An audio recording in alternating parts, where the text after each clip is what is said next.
Welcome back, USAnts fans. Today, I'm excited to bring you more ant content. Last episode, we unboxed our Tar Heel Ants mini hearth that we bought off eBay. It was used and one of the pieces was broken, but we weren't going to let that stop us from using it though. Other than that, it seemed to be in perfect condition. If you missed that episode, go ahead and click on the button in the top right corner to check it out. Then you can come back and watch this one. But just like I promised last episode, we're going to be moving one of our colonies into that formicarium. But before we can get to that, why don't you take a moment to subscribe to the channel if you haven't, and stay tuned. I've got a special announcement to make at the end of the video. So without further ado, let's get to it.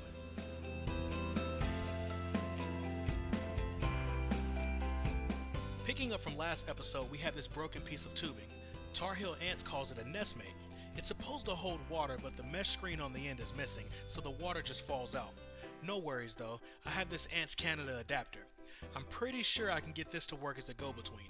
This way the tube can fit into the formicarium and the adapter can fit around the test tube. They're not meant to fit, so it's a bit of a squeeze, but off camera I was able to get them to pair. I took the liberty of pre-filling a test tube with water. We covered this in season 1 in the Messer Barbarous baby shower episode. Click on the link in the corner to see that video. Just jump to 4 minutes and 14 seconds for test tube setup specifically. But anyway, look what we have. With just a little bit of ingenuity and elbow grease, we were able to solve our water problem. Look at us. Now for the ants that we're going to be moving in. If you were taking bets on it being Nyx and her Tetramorium colony, congrats, you're the winner. Look at these ladies. They're the smallest ants that I have, for now. They're supposed to grow really fast, so I'm thinking that they're going to grow into this formicarium in no time. The brood pile is small right now, but she recently came out of hibernation, so she's still getting up to speed with her egg laying.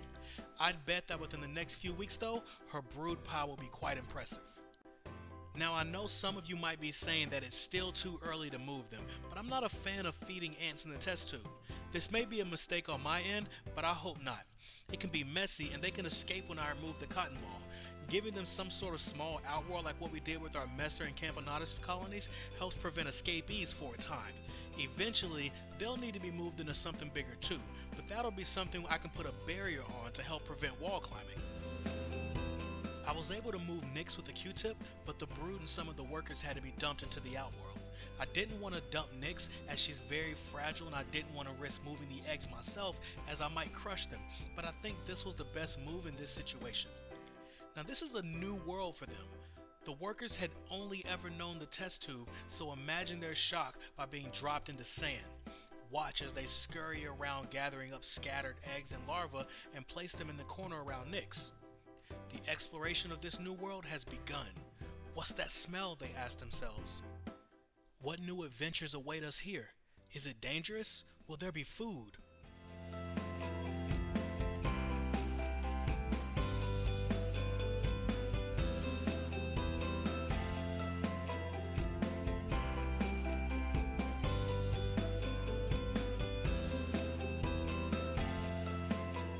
Even Nyx branches out from her corner to check on the surrounding area before scurrying back to her assumed safety.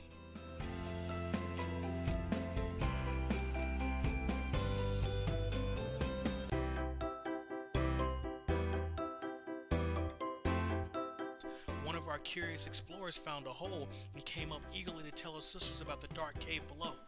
I wonder how long it's going to take before everyone else decides to follow her down.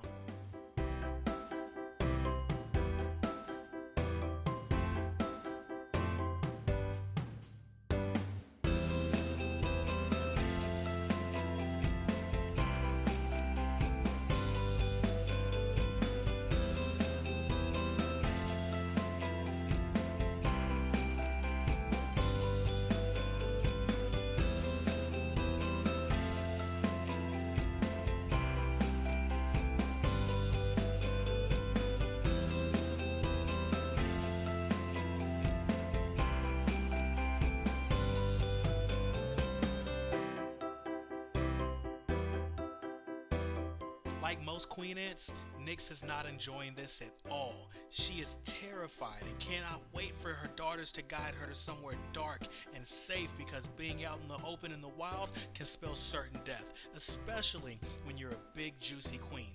And if she were to get killed, the colony would surely die out without another queen to take her place. Tetramorium ants are polygynous, however. This means that they can have more than one queen.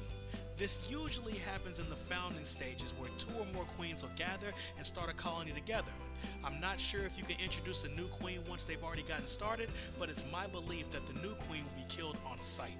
If you know, please let me know in the comment sections. But let's give these girls some time to get their stuff together and find the dark caverns below. I let a while go by before filming this next part. A few weeks in fact. As you can see, they've cleared out of the Outworld and I've added a Biformica liquid feeder and some sugar water for them. One of you guys actually bought me a pack of these, so I want to give a special thanks to C. Moody for that. On the upper cavern level, we see no ants, but there's one on the bottom. Once I get a light in there, we can see plenty of them, but more importantly, we see an even bigger brood pile. Someone's been busy. I can't see Nyx though. She's probably hiding behind the hydration pod, but let's zoom in on the pile. As you can see, they've laid them out along the heating cable. Ants are cold-blooded and work better in warmer temperatures. This is also true about their larval forms. They'll grow faster while in a heated environment. The ants know this, and that's why they've piled them in that corner. With me shining a light on them, they're gonna move them to a darker place for safety, of course, so I'll let them be for now. But like I said, they're gonna fill this place up soon. I expect to have to move them into a bigger enclosure before the end of the year. Now for the announcement I promised you all at the beginning of the episode. We are quickly approaching 100 subscribers. We're at 94 at the recording of this video. If we can get to 100, we'll have a giveaway. I'm thinking of a gift card to either Ants Canada or Tar Heel Ants. I'll let the winner be the choice, but we've got to get to 100 subs first. So if you want your chance to win and haven't subscribed yet, don't hesitate to do so.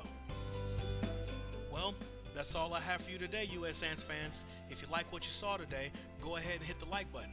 If you haven't subscribed, feel free to do so you can get notified of future videos and help us on our 100 sub journey. And be sure to watch my other videos so you can get caught up with the USAnts family if you haven't already. As always, let me know down in the comments section what you thought. If you'd like to see any particular content, let me know and I'll try to get that for you. Until next time, USAnts fans, same ant channel, same ant love.